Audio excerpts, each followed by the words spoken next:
Hi, welcome back to the State of the Nation.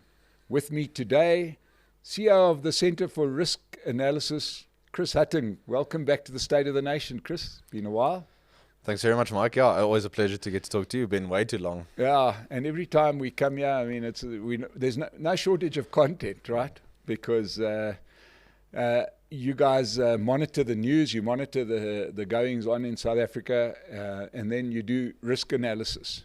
So tell us about the risks that you've analysed in South Africa. Let's start off with what we've got at the moment. We've got an economy that's stagnant. Mm-hmm. This must be of great concern to a lot of people.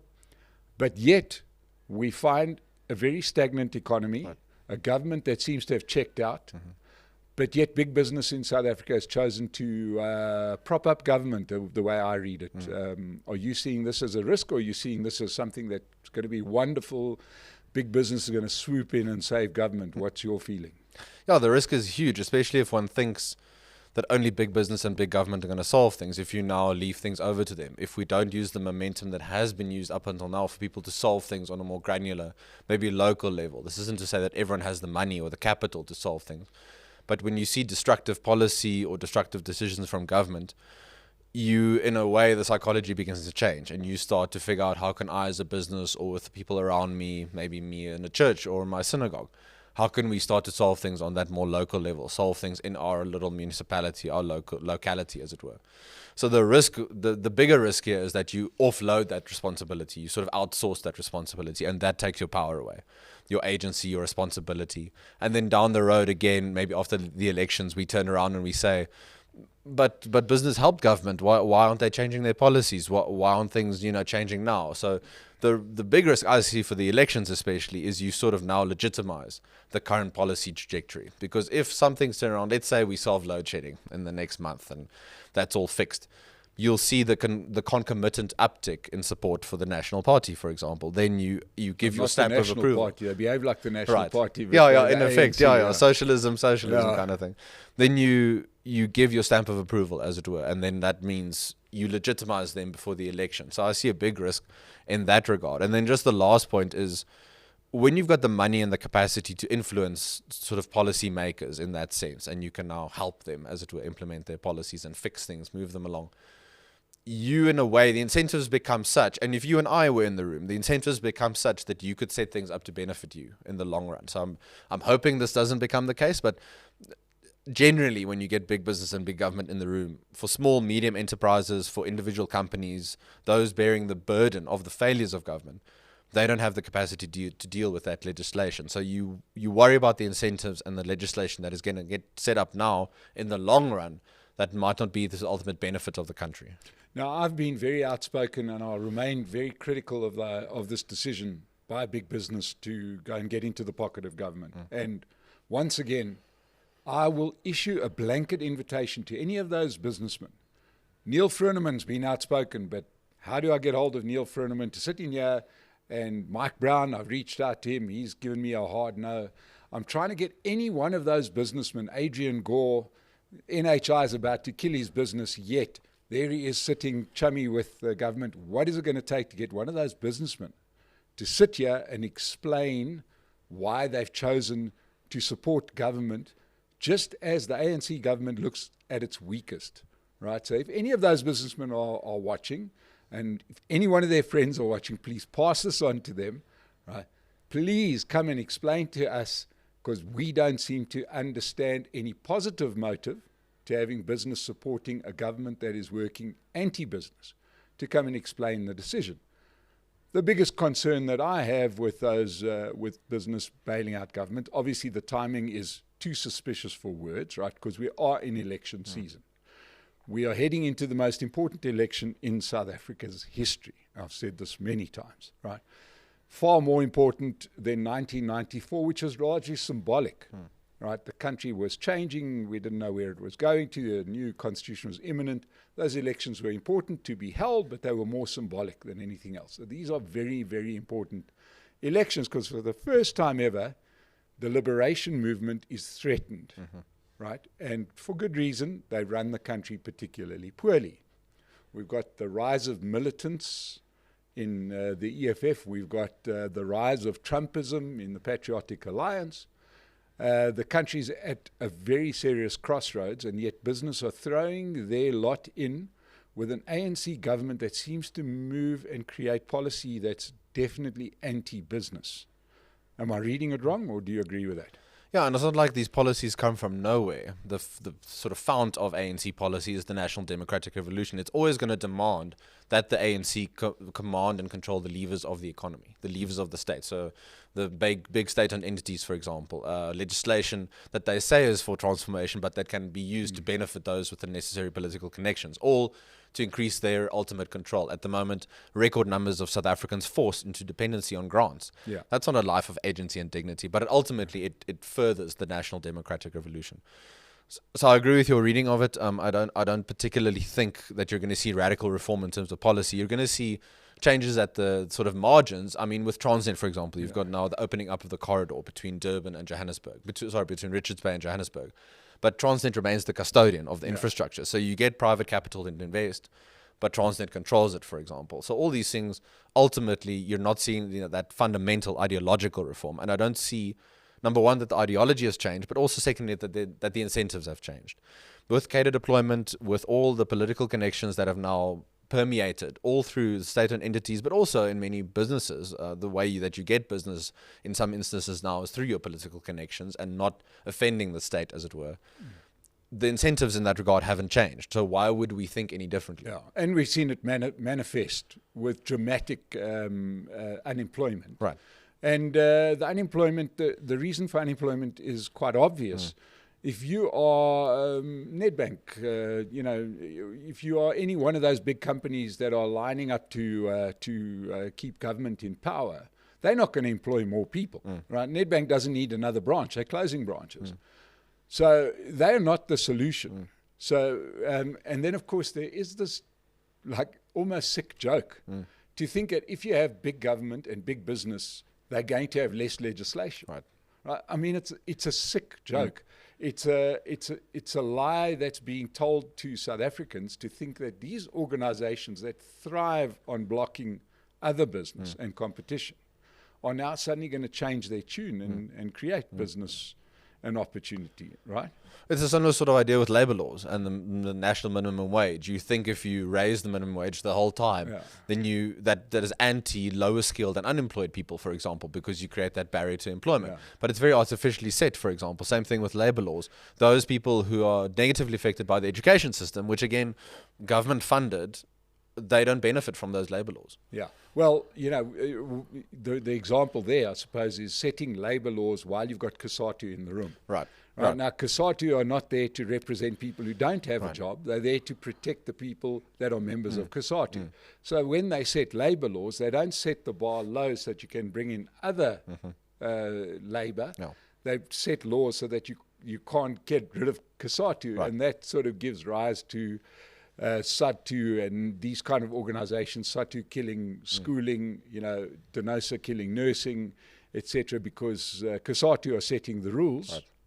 So, why anybody would expect a different outcome when business are there setting the rules, big business setting the rules, why do they think that the economy is going to grow? It doesn't suit those companies for the economy to grow, because a growing economy will bring greater competition. Yeah, absolutely. And inherently, when you open up labor markets, that means more competition. I'm not saying it creates perfect employment, for example. It's not 100% employment, but you create that dynamism that you need in a sort of more 2023 world.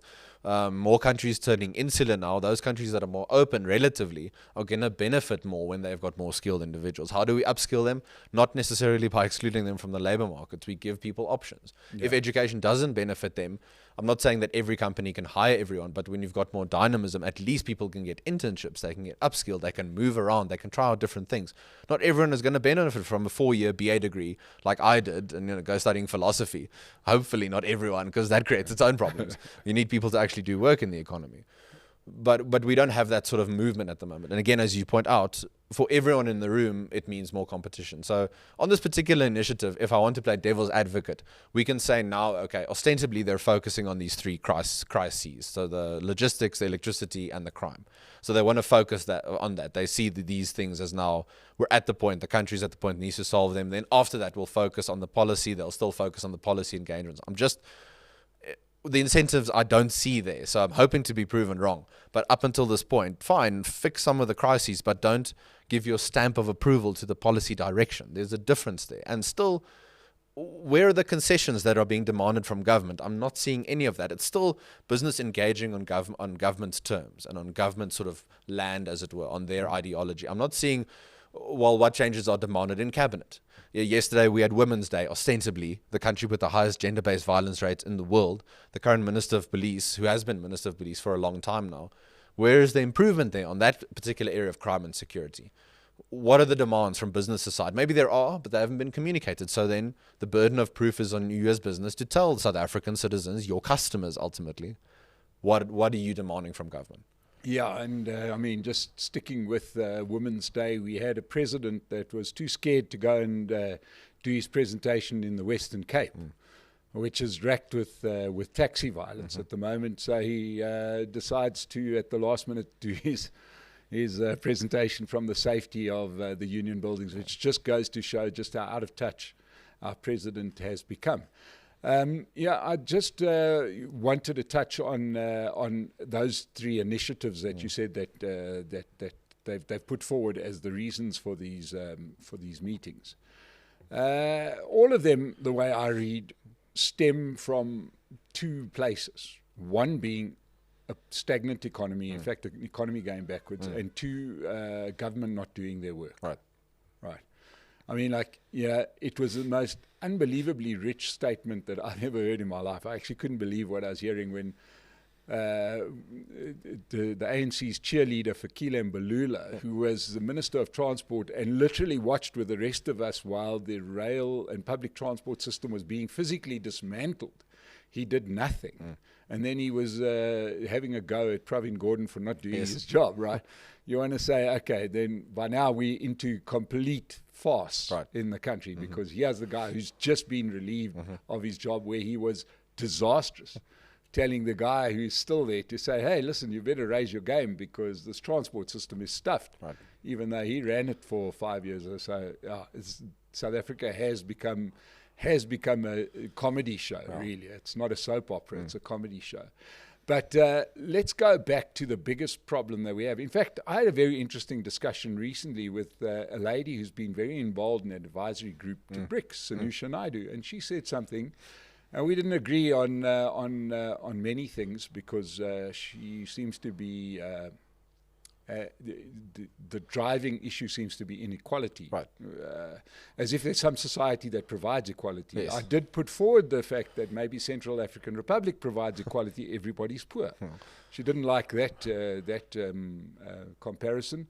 But hey, if we're going to get some growth here and some wealth here, there's going to be inequality. Yes. That's just the way the world works, and it works like that everywhere. It worked like that in the Soviet Union, for heaven's sakes, right? You have inequality because people are different. You know, I wish I could hit a golf ball 350 meters, but I can't, right? There's inequality there. There's nothing I can do about it. Let's talk about something that came through in that particular discussion. It seems to me that there are some organizations that fear success more than they fear failure. They're quite comfortable with failure, and the ANC seems to be extremely comfortable with failure. The proof being that when they were succeeding in the mid-2000s, we had 5% growth rate. They went and self-sabotaged by bringing in Jacob Zuma and some crazy policies because you mentioned the word in passing earlier, they were giving people agency. What is it about the ANC that scares them so much about success and people getting agency? Yeah, I think it goes back again to this idea that the party must be the locus of the economy, of society, and of people's lives. If you want to be the locus, you can't give them too much room to maneuver, as it were. So again, if they can enter employment on their own terms, if they can be part of a growing economy, if they can get healthcare from whoever they so choose, if they can go to different airlines, not just the state-owned airline, for example, there's more room for them not to go with you, as it were. Then they can have their different options open. So if you have an economy more focused on economic freedom versus sort of centralization or statism, then you incentivize people to become reliant on the state. That's where we've seen the massive growth in the number of people forced into reliance on social grants, for example. Given the country's history, of course, a very important role for grants. But if that becomes the overriding feature, then you force people into dependency at 350 Rand. Now, that to me is not a life of agency and dignity. You can have your social welfare system, but your preference should be for a growing economy where those who really can't take care of themselves, they rely on the state. That's fine, but it's not their first port of call. They're not forced into that as their only port of call. On your point around the Secretary General, Fikile Mbalula, just a linked point here with the ANC and the sort of preference that they have for a more controlled, centralized economy. We're seeing the devolution, or at least the breaking up of power within the party now, which is interesting, as they've tried to hold the sand of the economy in their hands, control it through many policies, through the SOEs. Within the party, you're seeing more centers of control now, possibly. So with Fikile Mbalula and his recent statements, not the only one of which was towards Minister Pravin Gordhan, but many others, also around BRICS, around the country's role with the Russian invasion of Ukraine, sort of a challenge to President Ramaphosa's power. The Secretary General on the one hand, the President on the other hand. So I'm wondering if we'll see those fractures and those tensions mount now as we head towards the elections next year. That could be interesting to watch as well. Many people, of course, thought that Deputy President Paul Mashatile would be the next follower from President Ramaphosa. Perhaps Minister Mbalula, or Secretary General Mbalula, has his eyes on that role. And I think it's going to start to expose that even more. So it's interesting how the party tries to be so controlling, but even within its own structures, it can't control everything. Yeah, if one looks at it, the move that I thought was interesting was just prior to the ANC's voting in Nasrec at the end of last year, was the move by Cyril Ramaphosa to try and sideline Paul Mashatile at the last minute, right? And put in basically a puppet deputy in Oscar Mabunani, who's been a disaster at the Eastern Cape. And I presume the only reason you'd put him in was because he'd just be too bad to become president, one would imagine. But there's no doubt that Paul Mashatile represents a clear and present threat to Cyril Ramaphosa. I've mentioned here many times that it seems to be the world's worst kept secret that Paul Mashatile has a plan in mind, and that is to dislodge Cyril Ramaphosa and put through a deal with the EFF, a coalition arrangement which makes Julius Malema deputy. Do you subscribe to that thinking, or do you think it's too dangerous to consider? No, that's absolutely one of the scenarios that we present in part of our risk analysis to our clients, for example. That's a strong scenario. And I think number one, it sort of depends on the particular vote share that the ANC gets next year and how desperate or not they become. But also secondly, and perhaps more importantly, the sort of old guard versus new guard idea within the ANC. Is it the more staid players who prefer to still control things? They don't want a radical force to come and shake things up, and then they have to follow that along. The EFF would be the junior partner, but no one should doubt that they would be the motivating force. It would be a reverse takeover. Yes, yeah, sort of cannibalize the ANC from within the inside. Yeah. Or would it be the case where you get, this idea of let's get new ideas and let's revitalize the party, as it were? But that's very much a possibility and a strong scenario, I think, for next year. At the moment, sort of at this point in August, I would say it's leaning more towards the ANC not going into coalition with the EFF. I see a stronger possibility of an ANC-DA coalition. But this could again change within the next 6 to 9 months as we head towards the elections. Yeah, well, we've done a lot of work, and we even had a live event. You were in the crowd when we had a lot of those coalition leaders there. Let's talk about those coalition talks that are taking place with most of the coalition partners. Firstly, do you think it's a good idea? Because I've had a few people here, most notably Prince Mashele recently, who said he thinks it's a bad idea. What's your reading of the situation? Do you think it's good for them to have these coalition talks, or a bad idea to them to have a coalition talks? If I can indulge in a sort of meta philosophy, idea. Oh, you did study it. Right. Just tell your poor, long-suffering parents that you learned something. Right? At least something came out of this. Yeah, in that regard, you see the sort of maturation of the democracy. So where some countries are further along this route, like Israel, Germany, other places around the world with the coalition government. South Africa is now following that route. So I'm hopeful in that regard if I take the democracy point of view. On the risk side and the negative side, again, with the talks and the back and forth, etc., let's say a coalition comes out of it and it comes together, where then is still the multi-level challenge to the ANC? Does everyone then get under one umbrella and it's just one focus thing, which is easier then for the ANC to challenge, for example? Or do the parties lose maybe their principles in that sort of agreement? Where are the lines and the differentiation? What is the differentiation between one or the other? Where do you separate yourself from the others? What is part of the coalition agreement? As you come to the agreement and you get towards the elections next year, can you then... You don't just promise people this before the elections, but can you then deliver on that? So who gets deputy president, who gets minister of this and that and whatever. So the benefits are maybe more long-term, maybe more towards 2029 and not just yet in the short to medium term, provided that maturation process continues. And if we really see sort of egos being put aside, I'm hopeful. We've now got the next conference coming up, I think the next month or so. You've got Professor William Gumede, who's going to be the sort of go-between, as it were. So someone with great heft and intellectual capability. That gives one hope. But given the sort of trend lines that have happened with coalitions, at least locally in local government, there is pause for let's see first how it shakes out. Yeah, I've got to tell you, William Gumede was on the show. I was so excited to get him here that we started the recording and I was starstruck. I was like a little teenager. And the first thing I did was introduce him and get his name wrong. So that was deeply embarrassing. Good job. It was a very smooth move, yeah. From there on, I was at the back foot. But he's a competent guy. Absolutely. He's very intelligent. He reads the situation well. And my word, if ever there's a person we need somewhere close to the levers of power, it's that kind of intellectual heft, as you put it. It's exactly right. My reading of the coalition, and as you know, I've had many of those leaders here, is I think it's a very, very solid, good process. Right. But I think that everybody's keeping another card behind their back.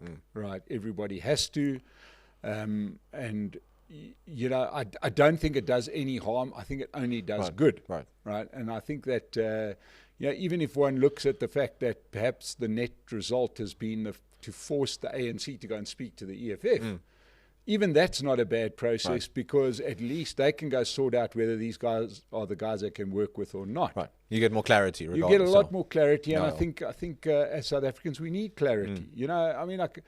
We all travel in our own circles, and I've got some circles and some people that are saying, South Africa's going to descend into civil war. My view on that kind of comment is that I think there's almost no chance of us descending into civil war. It doesn't mean that we wouldn't have what we like to call riots or protests or whatever, or even to the extent of what happened in KZN in 2021. Right? It seems in another country that would look bad. In South Africa, it's just a bit of a grumpy weekend. Right? To me, the necessary factors aren't in place for a civil war. We don't have a strong police force that's aligned to one party or another. They are roughly incompetent. Our military is terrible. This is not Zimbabwe. We do not have a strong character enough that will galvanize people with guns to start shooting for them. Do you see it the same? Yeah, and already to add another sort of factor into that is as the state has progressively failed, we've gone from the sort of developmental to detrimental state.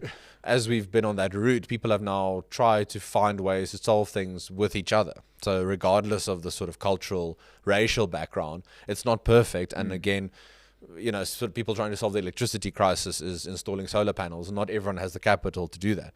But on average, we're shifting a little bit away from the psychology of let's wait for the state the whole time to solve things for us. For some people, it'll take longer. For others, it has already happened.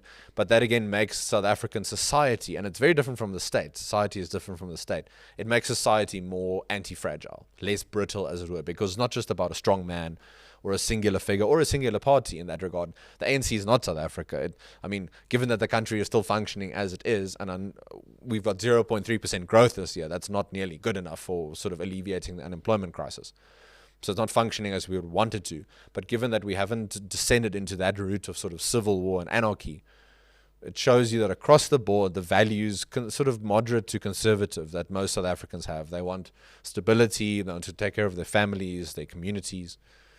That is the unifying force. And perhaps those politicians and those political parties or coalition agreements that can tap into that and resonate with that and give good value offerings, they will be benefited accordingly. Yeah, and Chris, I'm starting to wonder, and whether it wouldn't be in the best interest of the country. I always hate it when a sentence starts like that, because it's seldom in the best interest of the country. Absolutely. But it could be too big a shock for the country to bear for a change in government in 2024. Right. And now, please don't misconstrue this. This is not in any way an endorsement of the ANC. But we may need to wean the country further off the ANC. Now, we've already seen that weaning process complete in the Western Cape. Right. Western Cape, the ANC have 20% support. The entire province has been weaned off the support of the ANC. Right, we get it. Gone. Right, we're starting to see the same thing happening in Hattingh. Right, despite Panyaza Lesufi doing some things which I think are borderline illegal, in giving jobs out willy-nilly and getting stadiums full of people and offering them jobs. There's a big danger with that, right? And the big danger has got to be, what did they say? Well, it was very successful because we gave 6,000 people jobs, but there were 10 times that. Right. So you're walking away with 60,000 people that didn't get jobs, and maybe raising their anger. I know they're told why they weren't, for example. Where's the transparency? I don't think it's there. It's impossible to see, but he's definitely trying to use state resources to prop himself up, because Gauteng looks like a lost cause for the ANC, and they are trying old tricks, which I don't think are going to work. We are starting to see a big turn away from the ANC in KZN, a weaning off of the ANC. And I'm wondering if our best case scenario wouldn't be the ANC at 48%, cobbling together a majority of the few of those entrepreneurial parties, let's call them that. People like, what's her name, that terrible woman, Patricia de Lille, who's only got a party to give herself a job. Or that ATM party, which was started off to protect Zuma, and now who knows what they're there. But there'll be a couple of those guys, Al Jamaa, etc., that'll sell their vote to the government and probably get a cabinet space. But there's a problem there for the government that has that kind of coalition. Right. Every time they want to get another law passed, they have to have everybody in parliament. Yes. And we know that some of our cabinet ministers are not too fond of attending parliament, especially the president doesn't like to attend parliament, and neither does his deputy. So I'm wondering if the country wouldn't be better off with another 5 years, as even though it means delaying the recovery.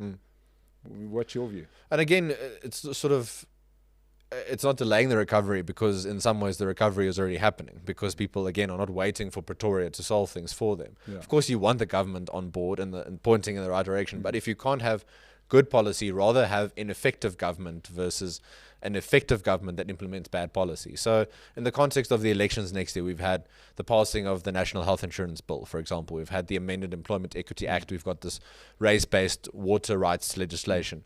All moves to try and shore up support before next year. Nothing like the NHI being passed in terms of law yet, but the government wants to be seen to be, acting on certain things, but they just don't have the momentum or the nous and the capacity to do it. So I'm very much on board with your idea of go with a coalition then, but then there's still the issues within that coalition for the ANC. They have to keep everyone happy, make sure this one gets that position, that one gets that position.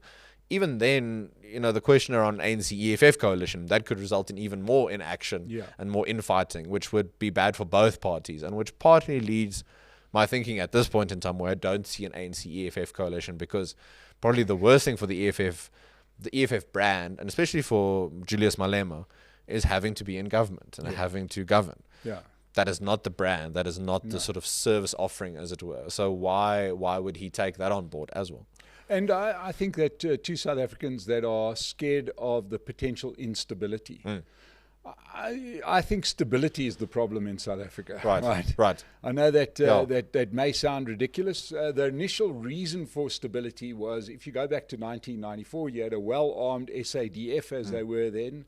You had a militant ANC with the international and broad support. That could have got ugly. Now we're talking instability. We are talking about almost managerial instability. But hey, with that stability that we've had for 30 years, it allows management to do what they like. And that's why when you see a corrupt company in the corporate space, inevitably it's because you've got a well-entrenched CEO who can almost do anything without being questioned. Right. We've seen it everywhere at these metros in Hattingh, where everybody has been complaining about coalition and instability. Well, the one thing that seems to have stopped is the theft. Because it's very, very difficult to steal when your own coalition partner is the first guy who wants to rat you out if they find out that you're stealing. Absolutely. So it may not yet have led to service delivery. I've got to say one thing, though. I do have to say one thing, and I'm going to give some credit where it's due. And that is, living in Johannesburg and living through the pain of Johannesburg, we recently had a water program when a lot of reservoirs in Johannesburg and some machinery, etc., had to be fixed. It had to be maintained. This has been the cause of our problems. And suddenly, Rand Water handled this as if they were in Switzerland. I couldn't believe what I was watching. Right? Rand Water communicated well. They communicated often. They kept everybody informed. They had their maintenance program. And they finished a day early.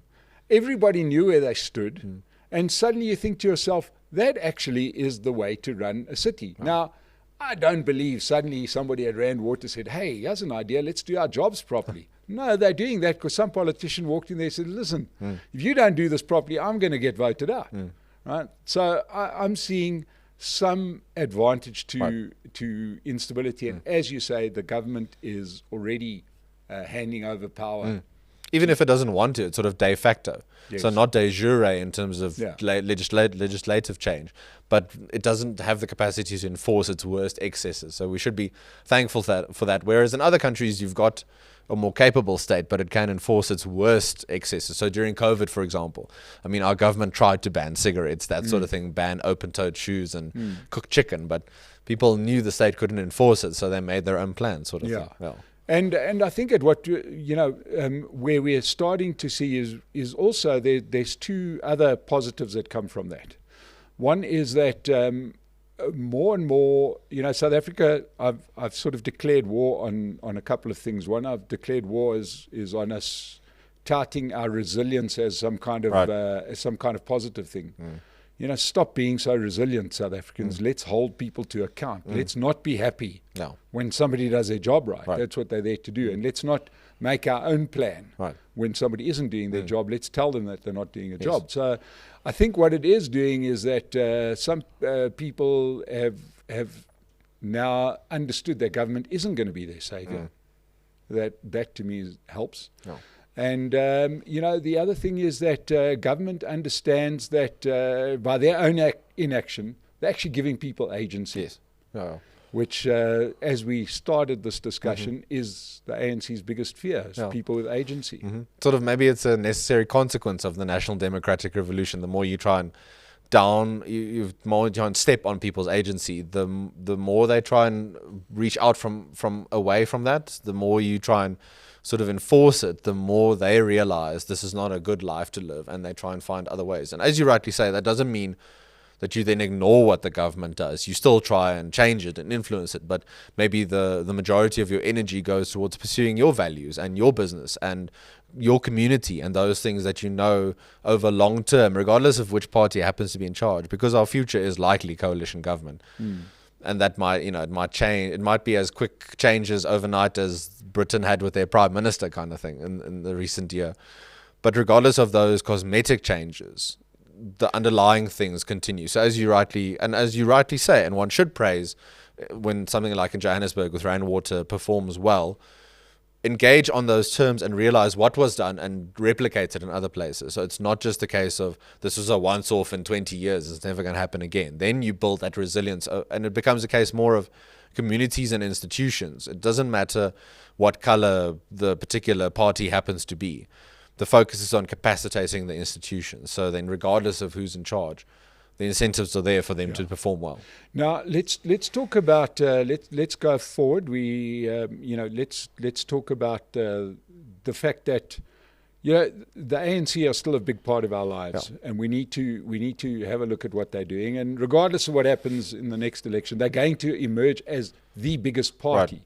May not be a majority party, but there's nobody else is going to get close to them in terms of number. The coalition may get close to them, but not one individual party. So I think they are a big factor. Yeah. I am starting to wonder how long this ship can stay together. For a very simple reason. You mentioned earlier that there's a lot of resistance within the ANC to an EFF coalition. Now, there seems to be resistance largely from the old guard. Right. What they're seeing is they're seeing a demigod in Julius Malema. They see his style. They know what that means. They know that it'll be a reverse takeover. The younger cohort of the ANC almost doesn't exist. Right? That was kicked out. The best of the best was kicked out. I've made this point so many times that Jacob Zuma did a brilliant job when he called them clever blacks. Immediately, it seemed to take that entire cohort of black professionals aged 30 to 40 out of the political game, and they are doing nothing. Sitting in corporate offices, very smart, very intelligent, people with the most to lose in this country, doing absolutely nothing about it. So it's hard to see how the ANC holds together. I can't see what holds them together, because you've got this old cohort trying to save the ANC, but they're going to die off. It's starting to look wrong. You can't bring a 70-year-old to a fight. It just doesn't work. Do you think that do you think they have a future? Because I don't see them as having a future.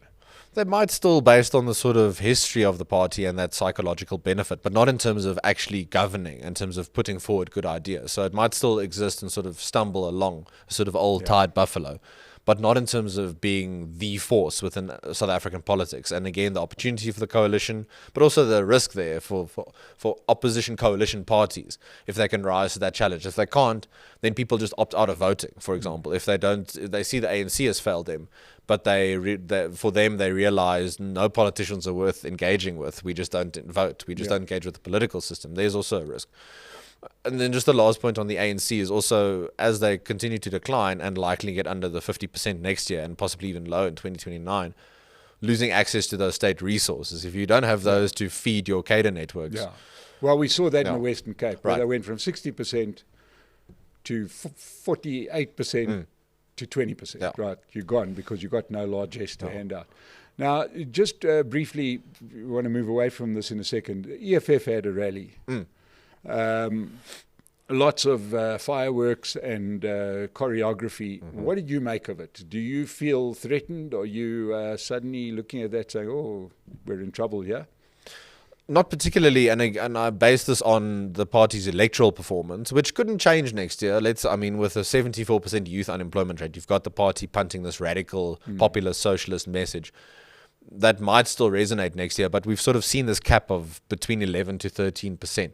And partly the reason for that is you've got the rhetoric and the flashy events like we had at the FNB Stadium, but that isn't matched with actual serious governance and service delivery and voters feeling that I want to vote for this party for the next 4 years because they can improve my life materially.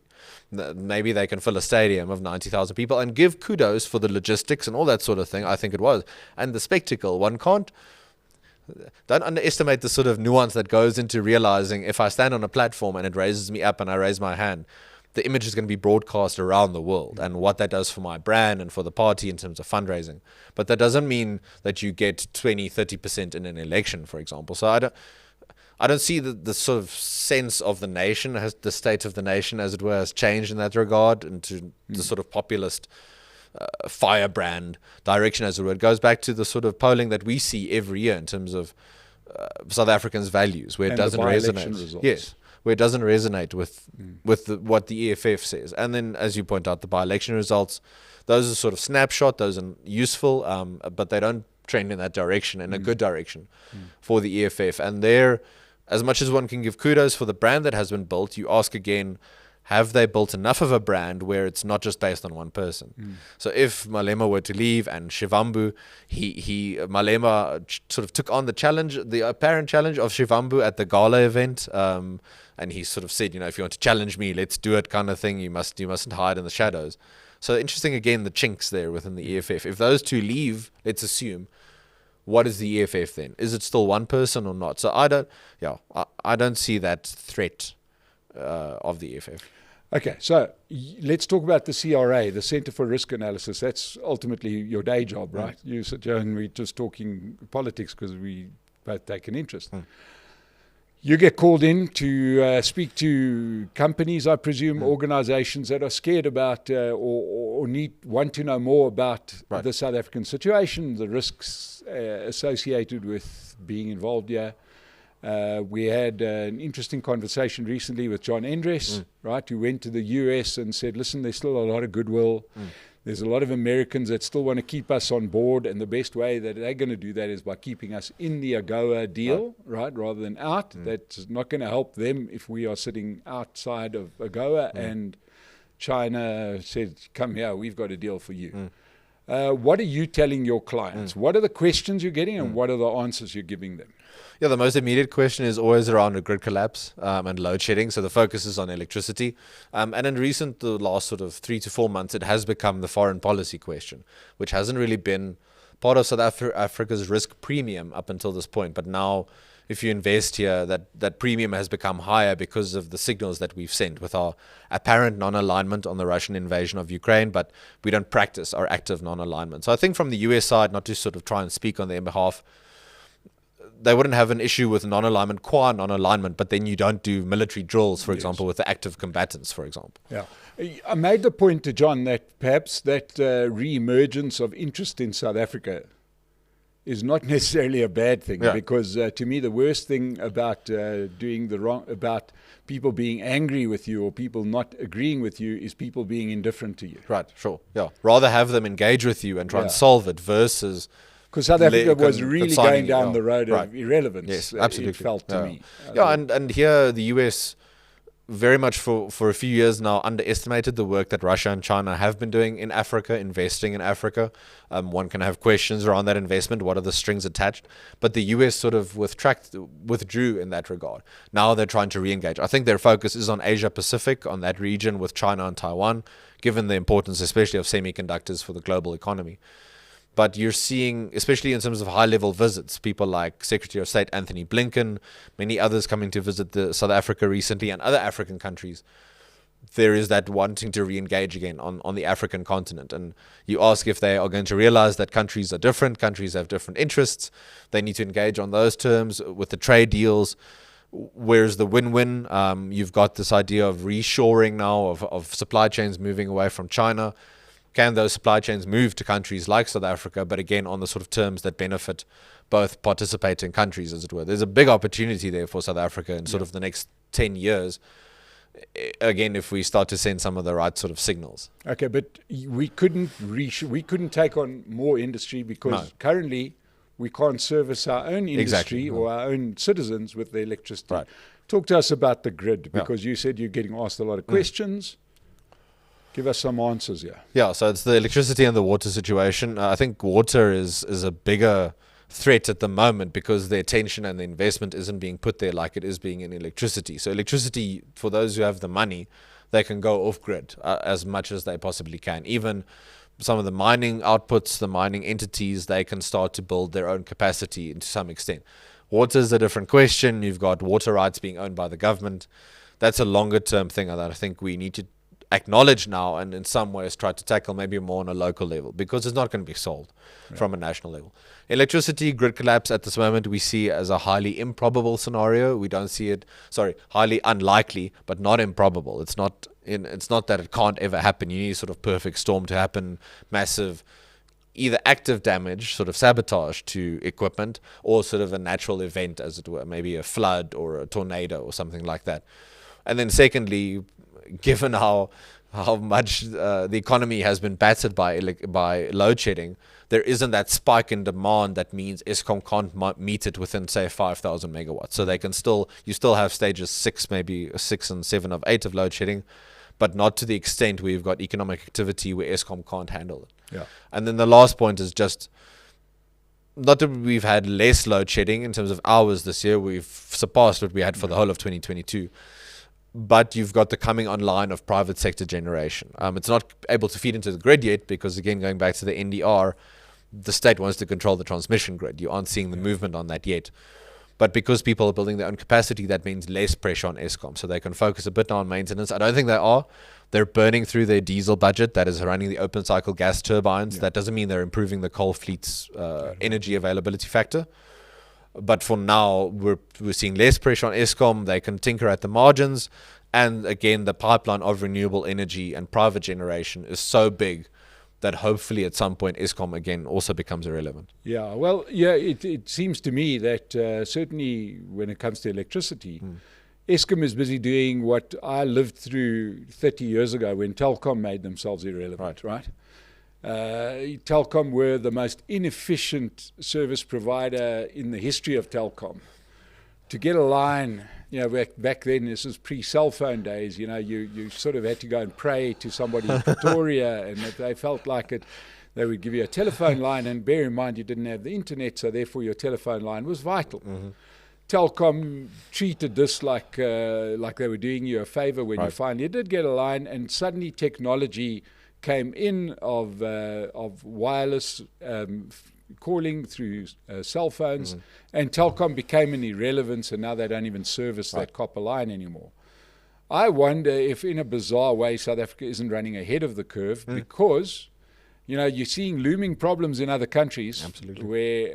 But yet South Africa has got a couple of things in our favor, I would imagine. Number one is that we've actually got this wonderful gift of being a very, very place very well suited to solar for many of our usage. Right.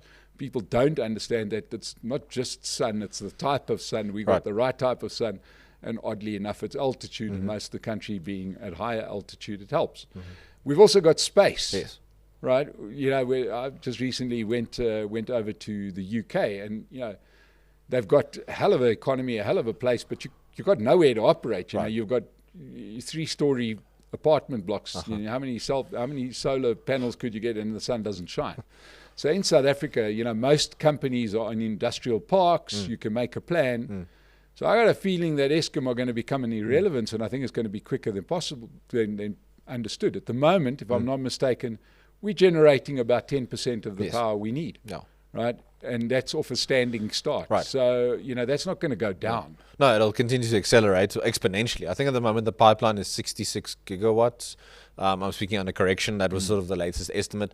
But even there, you had the massive increase in the last year to something like 1,000 megawatts in the beginning of last year of solar capacity. By the same point this year, it's over 4,400 megawatts. So just that exponential increase. And again, just to sort of call, as it were, or the responsibility on businesses here, big businesses as well, and how do you help people then take that opportunity so that you don't just say, oh, let the poor people rely on Eskom, they don't affect me in my suburbs. How do we help those people in a way that you can implement the solutions that they're also not reliant on Eskom? And again, it's to the benefit of society and the economy as a whole. So there's a gap there, but how do people utilize it? Well, an interesting thing. I was involved in financial markets when cell phones came along, and we were convinced that the sum total of cell phone subscribers in South Africa would be 500,000. That was the number. That was the high end of estimation. We now have more cell phone contracts or SIM cards out there than we've got people. So people will make a plan if there's a plan to be made. So Telkom, Eskom, I think, won't ever become quite like cell phones. But you could have Eskom servicing only traffic lights and squatter camps. So, I mean, that's the way it looks like it could go. Water's a different thing, although water's quite easy to store compared to electricity. Yeah, but I mean, given the sort of networks of water feeding into people's homes as a sort of service delivery, as it were. That would take quite a lot of work to change. You're right on the storage, but just then if you change the sort of pipes from the reservoirs, for example, if those are now privately owned or not, that network, I think, would take a lot of time to change. And people, not that people should go without electricity for a long time, but they can better than they can do without water, for example, for weeks on end. So there's just that risk point, given the sort of frustration in the country. If you've got massive water outages for months on end, then again you ramp up the possibility of something like like wide-scale civil unrest happening. I'm not, in any means a water engineer, but I think that work, if it's not being done already, needs to start being done now, that you don't get to sort of that crisis point. And again, there are talks from the Department of Water and Sanitation that they want to spend on this and spend on that. Spending doesn't inherently mean the problem is solved. We spend massively on education. That's probably the second biggest item in the budget, apart from funding the debt, for example, and the interest on the debt. Just because you spend doesn't mean it's effectively spent, and that it's done in a way that maintains infrastructure and upgrades infrastructure. So the opportunity there, and the realization that the issue is going to come, how do we deal with it now and build it in a way that it doesn't become a crisis? Chris, in closing, you advise a lot of clients. Do you think, are you telling your investors that, or your clients, you're not investors, but people you advise, are you more concerned about the risks in South Africa? You do analyze risk. Are you more concerned now than you were 6 months ago, or less?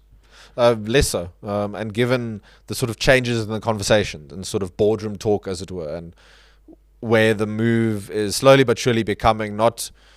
Because beforehand you would, let's use the example of load shedding. I would present the data on load shedding. People would sit aghast. Now when I present it, they know it, they acknowledge it, and they've already tried to implement different solutions. So that, as you rightly said earlier, it's trite and it's frustrating to talk about the resilience, but people are proving that. So I'm not asking them to be resilient. They're just proving it de facto. They're trying to find different solutions. So that gives me hope. And then going back to the coalition point, that sort of maturation of democracy, it's going to be messy. It's going to be difficult. I don't know if there's a perfect answer for it all. Who should get what agreement, who should get what position. But at least the conversation is happening, which isn't the case in many countries around the world. This sort of conversation we're having, you can't have this in many countries around the world. They've also got their crises and their problems, but we can try and voice ideas and try and implement solutions. Some of us might be wrong, some might be right. Let's figure out the ones that are right and implement them in other places. That gives me strong sense of optimism for the future. It's going to be difficult. I'm not trying to dilute that. The high unemployment, the low growth, short to medium term, it will be very difficult. But there is the sort of opportunity for people, if they want to take that on. No one's going to solve it for them. So if they want to take on the challenge, it's there. Chris Hattingh, Centre for Risk Analysis, thank you so much for joining us today. To everybody that's joined us, if you've enjoyed this, please subscribe to the channel. Our subscriber base is growing. We're able to do more and more quality content for you. Chris, thank you so much for joining us today. To everybody that joined us, we'll see you again on the State of the Nation. Thank you and goodbye.